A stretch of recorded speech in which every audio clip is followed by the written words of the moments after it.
Yes dear students, next video में हम शुरू करते हैं। कुछ इंपॉर्टेंट पॉइंट है, जैसे मैंने पीछे लिख रखा है, जैसे नंबर 5 देख रहे हो आप पिछले पेज के ऊपर, नंबर 4, 3, 2 ऐसे मैंने पीछे लिख रखे हैं। ये कुछ इंपॉर्टेंट पॉइंट्स हैं, आप नोट कीजिएगा इनको और ध्यान से समझिएगा। हमने देखा था कि चार्ज कैसे अराइज होता है। जैसे ग्लास रोड को सिल्क के ऊपर रगड़ा था तो ग्लास रोड के ऊपर पॉजिटिव चार्ज आया था। ऐसे एबोनाइट रोड है, उसके ऊपर फर या कैट स्किन के ऊपर रगड़ा था। फर क्या होता है बेटा? फर होता है, सर्दियों में आपने देखा होगा कुछ लोग ऐसी टोपी पहनते हैं, उस टोपी के ऊपर जैसे भालू के बाल होते हैं, ऐसी काली काली सी ऐसी टोपी होती है, तो उसको फर बोलते हैं, फर। तो फर या कैट स्किन, बिल्ली की खाल के ऊपर एबोनाइट एक मटेरियल होता है, उसकी रोड को जब रगड़ा जाता है तो उसके ऊपर नेगेटिव चार्ज आ जाता है। इसी तरह ग्लास रोड को सिल्क क्लॉथ के ऊपर रगड़ा जाता है तो उसके ऊपर पॉजिटिव चार्ज आ जाता है। नेक्स्ट है कि historically charge on ebonite rod was called resinous, RESINOUS, resinous, while the charge on glass road was called vitreous, VITEROUS। यानी एबोनाइट रोड के ऊपर जो चार्ज आया, हमने नेगेटिव तो बाद में कहा, लेकिन पहले इसको कहा गया रेजिन्यूअस, और ग्लास रोड के ऊपर जो चार्ज आया उसको कहा गया विट्रस। उसके बाद है American scientist Benjamin Franklin introduced the concept of positive and negative charges. In order to distinguish the two charges, he named vitreous as positive charge and resinous as a negative charge. इसका मतलब charge की खोज करी थी Benjamin Franklin ने। Benjamin BENJAMIN, Benjamin Franklin American scientist था। उसने vitreous को पॉजिटिव चार्ज कहा और रेजिन्यूअस को नेगेटिव चार्ज नाम दिया। अगली मेन पॉइंट है the property which differentiate between the two types of charges is known as polarity of the charge. वो प्रॉपर्टी जो पॉजिटिव चार्ज और नेगेटिव चार्ज को एक दूसरे से डिफरेंशिएट करती है वो कहलाती है polarity. Name of the object which acquire positive charge, negative charge. Glass rod को सिल्क क्लॉथ के ऊपर रगड़ा जाता है तो ग्लास रोड के ऊपर पॉजिटिव चार्ज आ जाता है और सिल्क क्लॉथ के ऊपर नेगेटिव चार्ज आ जाता है। इसी तरह फर और कैट स्किन एबोनाइट रोड, तो एबोनाइट रोड को जब फर या कैट स्किन पे रगड़ा जाता है तो फर या कैट स्किन पे पॉजिटिव चार्ज आ जाता है। इसी तरह एबोनाइट रोड के ऊपर नेगेटिव चार्ज आ जाता है। ऐसे ही एम्बर को वुलन क्लॉथ के ऊपर रगड़ा जाता है तो वुलन क्लॉथ पे पॉजिटिव चार्ज और एम्बर पे नेगेटिव चार्ज। ऐसे ही रबर शूज और वुलन क्लॉथ के ऊपर पॉजिटिव चार्ज और रबर शूज के ऊपर नेगेटिव चार्ज आता है। ऐसे ही प्लास्टिक ऑब्जेक्ट है और वुलन क्लॉथ, उसके ऊपर अगर रगड़ा जाए बार बार तो वुलन क्लॉथ जो ऊनी कपड़ा है उसके ऊपर पॉजिटिव चार्ज आ जाएगा और प्लास्टिक ऑब्जेक्ट है उसके ऊपर नेगेटिव चार्ज आ जाता है। साइड में आप देख रहे हैं कि amber is a resin, a yellow resinous substance. Amber होता है, अमेरिका में कुछ पेड़ होते हैं, उस पेड़ से गोंद की तरह का एक मटेरियल निकलता है, उसको रेजिन कहते हैं, उसी का नाम है एम्बर। ये येलोइश एक पदार्थ होता है, सब्सटेंस होता है। तो it is hardened shape of a tree, किसी भी पेड़ का जो सूखा हुआ गोंद की तरह का एक मटेरियल होता है जिसको एम्बर कहा जाता है। Similar to a pine tree. In Greek the meaning of the amber is electrum. Greek भाषा में एम्बर का मतलब होता है इलेक्ट्रम। इलेक्ट्रम मीन्स इलेक्ट्रॉन, माने नेगेटिव चार्ज। सेकंड, जहां पर मैंने ऐसे पीछे नोट्स में जो पॉइंट लिख रखा है सेकंड है, वहां पर आप देखिएगा इलेक्ट्रिक चार्ज किसको बोलते हैं। ये इलेक्ट्रिक चार्ज की एक तो हमने शुरुआत में डेफिनेशन देखी थी, ये दूसरी डेफिनेशन आ गई। इलेक्ट्रिक चार्ज क्या है? The additional property of electron and protons which give rise to electric force between them is called electric charge. माने इलेक्ट्रॉन और प्रोटॉन की वो एडिशनल प्रॉपर्टी जिसके कारण वो एक दूसरे को रिपेल या अट्रैक्ट करते हैं, यानी इलेक्ट्रिक फोर्स लगाते हैं एक दूसरे के ऊपर, वो प्रॉपर्टी कहलाती है इलेक्ट्रिक चार्ज। नेक्स्ट है electric charge is a scalar quantity, it's SI unit is a coulomb. Electric charge a scalar quantity है और इसका SI यूनिट कूलम कहलाता है, कैपिटल C से डिनोट किया जाता है। नेक्स्ट है a proton possess positive charge plus E while electron possess negative charge equal and opposite. Electron पे या प्रोटॉन पे चार्ज होता है 1.6 इंटू 10⁻⁻19 कूलम। नेक्स्ट है इलेक्ट्रोस्टैटिक इंडक्शन। क्या होता है इलेक्ट्रोस्टैटिक इंडक्शन? बहुत ही इंपॉर्टेंट प्रॉपर्टी है, ध्यान से समझना। The temporary electrification of a conductor, temporary electrification of a conductor when a charged body is brought near it is called electrostatic induction। किसी भी बॉडी के नज़दीक जब कोई भी चार्ज्ड बॉडी लाई जाती है किसी अनचार्ज्ड कंडक्टर के साथ में, और उससे उसके ऊपर जो चार्ज आ जाता है, चार्ज अपीयर हो जाता है, इसी को इलेक्ट्रोस्टैटिक इंडक्शन कहा जाता है।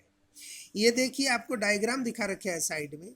ये एक आइसोलेटेड कंडक्टर है। आइसोलेटेड बोले तो यहाँ जमीन में ऐसे खड़ा है, ये बिल्कुल इंसुलेटेड पदार्थ है।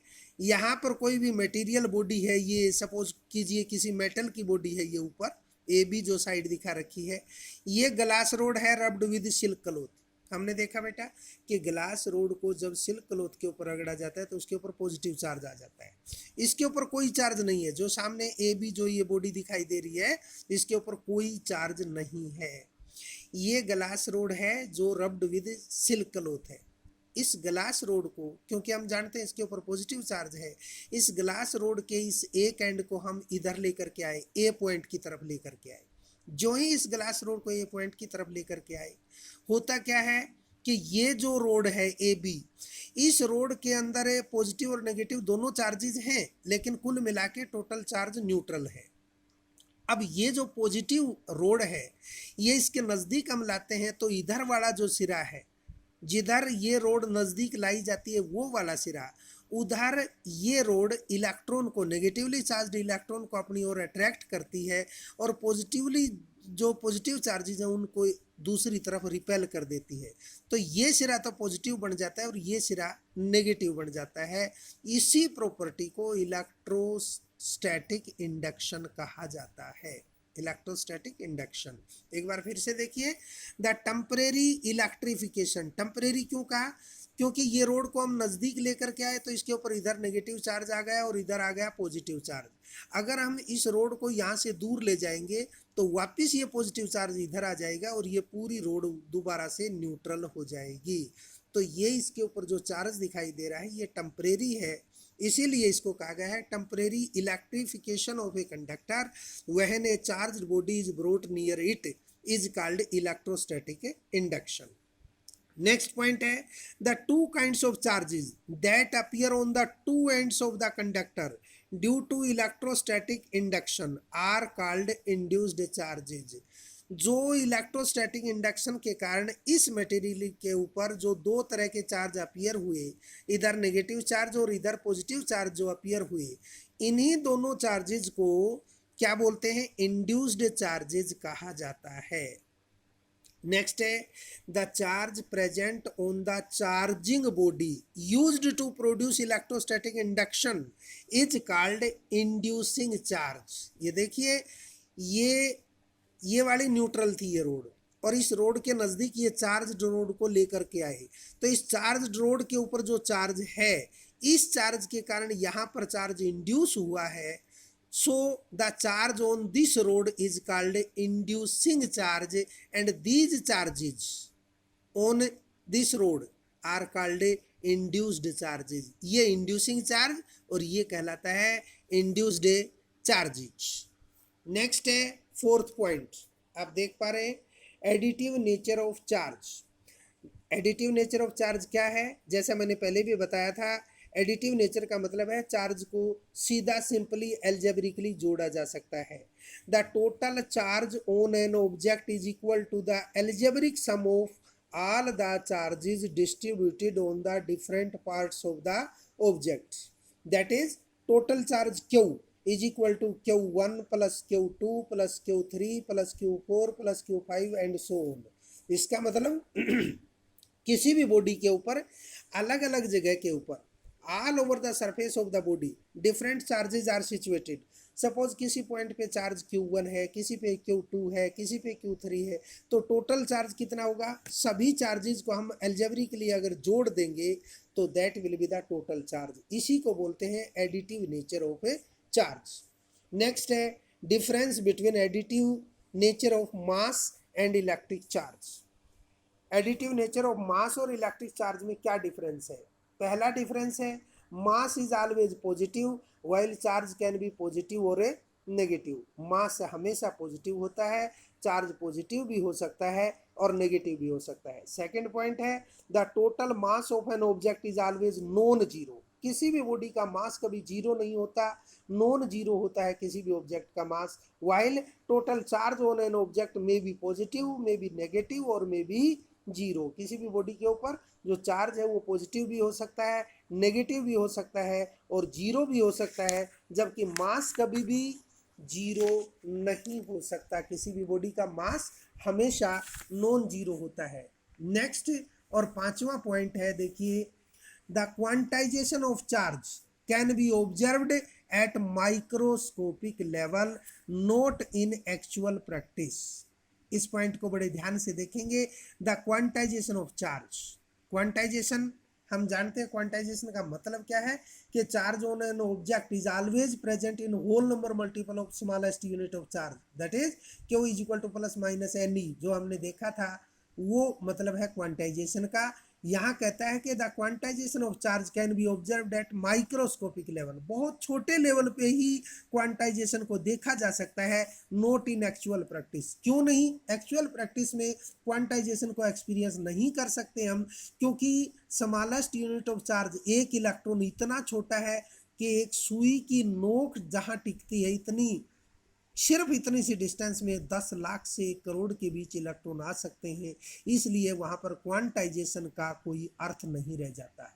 इसलिए कहता है कि the quantization of charge can be observed at microscopic level not in a actual practice. It is because step size of electric charge is very small. Step size का मतलब जो साइज है इलेक्ट्रिक चार्ज का, जो smallest unit of charge है, charge on an electron, वो बहुत ही छोटा है, 1.6 into 10 to the power minus 19 coulomb, बहुत छोटा चार्ज है वो। Due to this number of elementary charges involved become extremely large. इसके कारण जो एलिमेंट्री चार्ज इन्वॉल्व है उनका नंबर बहुत बहुत ज़्यादा होता है, जिसको काउंट करना बिल्कुल इम्पॉसिबल होता है। इसलिए ये माइक्रोस्कोपिक लेवल पे ही इसका कोई मतलब होता है, मैक्रोस्कोपिक लेवल पे क्वांटाइजेशन का कोई अर्थ नहीं होता। नेक्स्ट और लास्ट पॉइंट है coulomb law in electrostatic holds for 2 point charges at rest, and second point a force which act along the line joining the center of the two interacting object is called central force। ये दोनों point मैं अगले lecture में आपको clear करूंगा।